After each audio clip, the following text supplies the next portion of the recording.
You know the story of how Adam landed us in this dilemma we're in. First sin, then death. And no one exempt from either sin or death.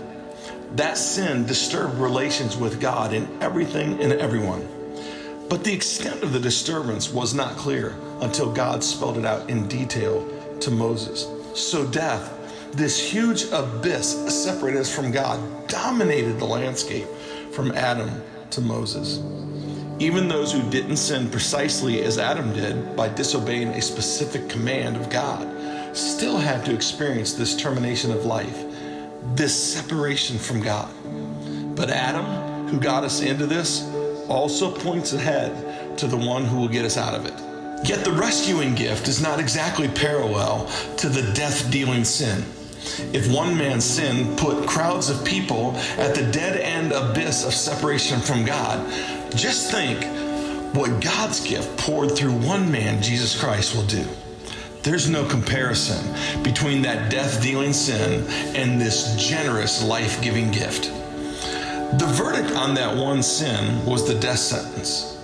The verdict on the many sins that followed was this wonderful life sentence.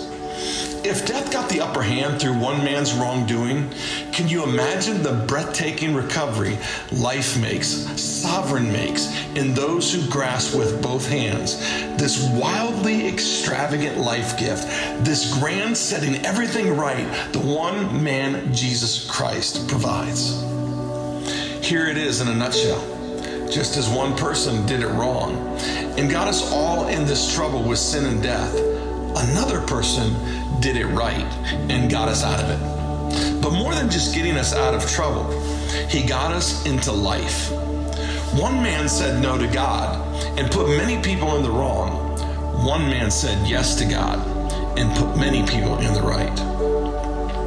All that passing laws against sin did was produce more lawbreakers.